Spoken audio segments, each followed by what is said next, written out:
Hey there, parents. I'm a speech therapist and I'm a mom. This channel is all about you guys. It's a resource where you can come and ask questions and learn new information about how to help your child with anything they're working on. If you guys have something you'd like to see a video about, please comment down below.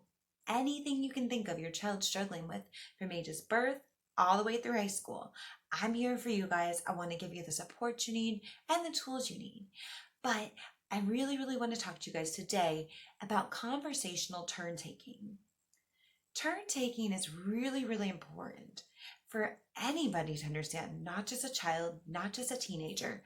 But when we can take turns in a conversation, it helps people really enjoy talking to us because they learn something about you and they feel like they were listened to and they were able to share something they were excited and passionate about. So turn taking and back and forth conversation is so important. I'm going to be working on some strategies and independent practice with your child. So I'll show you guys some of those so that they can work on these skills. The big thing for you guys to understand and stress your child is joint attention. When they're talking to someone, they need to be looking at someone and not thinking about the next thing they're going to say, but really actively listening to that person and taking in the information that the other person is telling them. Yes, they should definitely be wanting to say things and comment and respond, but it's important for them to understand first they have to listen to the entire thing that person was trying to tell them and the idea they're communicating. Then they can process that and make a comment and interject their own ideas and thoughts along with that same conversational topic. So it's really important that they are a part of conversation in this way. If they are able to speak and listen, kids will really love to be around them. Adults will love talking with them. Everyone on both sides of the conversation will feel not just listened to, but enjoyed and respected. So that's really important. There are definitely ways you can help your child do this.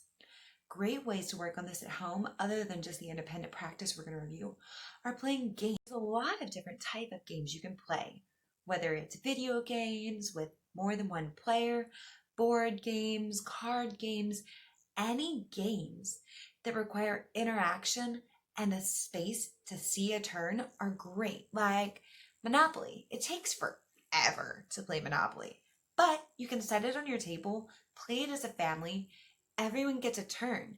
And the great thing about a game like Monopoly is you have to really be actively listening to the other person. You have to see, are they buying something? Are they selling something? You have to look and see, did they do something or make a change that helps me or that I can communicate and build a relationship with them? So they have to actively participate and listen and pay attention to the other person. Clue is another great one. There are a lot of different skills they can work on with problem solving with Clue as well, and they have to listen and be able to communicate a turn. Sometimes in Clue, you even have to show a clue to someone else, so you have to listen and you have to be able to communicate back and stay on topic for the game.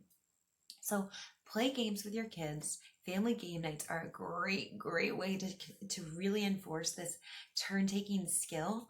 Also, if you have a brother and sister or siblings or cousins, any playmates, when you see your child interacting, especially for younger ones, but for older ones too, you can be a part of the conversation. Model great turn-taking skills with them. Listen to the person they're talking to and talking with, and pay attention. Actively listen. Show your interest and intent to listen in that conversation. Listen for a while. Show your child the best way that they can also interact with this person. And then find ways to include your own child. Like if they're talking about a song, the person's talking about a song they absolutely love, they really enjoyed it, and you know your child loves that song too. Listen, wait, and then at the end of that conversation say, I'm not familiar with that song. I think, weren't you telling me about it the other day? And you can look to your own child and give them that cue that, hey, it's your turn to talk. We listened. We did great. I want you to provide something and bring something to this conversation. And then they will listen to you, watch them listen, and come back. I know it sounds challenging, but you can do this. So model great conversations. Try to cue your child. You can even look at them and say, don't you know about something about that? Or say, oh, I'd love to hear more about what so-and-so was saying. So as to the point, if they start talking, say, oh, we definitely want to hear what you have to say too. But I really did want them to finish what they were saying so I can hear that. So you can help give them those cues. Work really hard at trying to be friendly and giving positive feedback, not negative, and you don't want to make them feel like they've been scolded or told not to do something. But you participating and being an active member of a conversation can really open that door. So let me show you guys some of the sample exercises we're going to work on. If you have questions, as always, please comment down below. It's really important, if you guys have a question or concern, that you do reach out to me, because I want to provide you that feedback as well. Don't forget to subscribe. And remember, I post videos every single week, so if you ring the bell, you'll be notified whenever a new video is posted. All right, let's jump in with that practice, guys. You ready? Okay, parents, so you'll see I give your child a scenario and then review the choices. After that, I want them to decide which of these choices is not actually paying attention and showing they were jointly, attentively listening, and then giving feedback so that the other child can understand that. I'll ask them to pause the video and take a minute to really think about their decision. I'm going to do this one shorter. I'll show the circled answer, and then we'll read the choices aloud again so they can understand why this was not necessarily a good choice. Then I give them a more detailed description so that they can really understand. So we'll break it down even further. Let's do another one that actually will be just like your child will see. Okay, here goes. All right, so scenario 2. Your friend didn't do very well in a test that you got an A+ on. They want to talk to you about how they feel sad. A. Let your friend express how they feel and only tell them how you did if they ask. B. Tell them how you did immediately, since you were excited and forgot to listen to them. C. Just tell them how you did on your test. I want you to pause the video and decide which of these topics is appropriate. Pause. Okay, you're back. So A.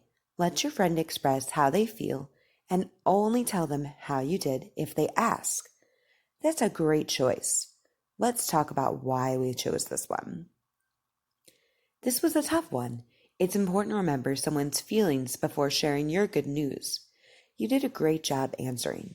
Also, by listening, you showed that you cared about what your friend had to say. This was a hard one, and you did a really great job. All right, parents, don't forget, if you have questions, comment down below.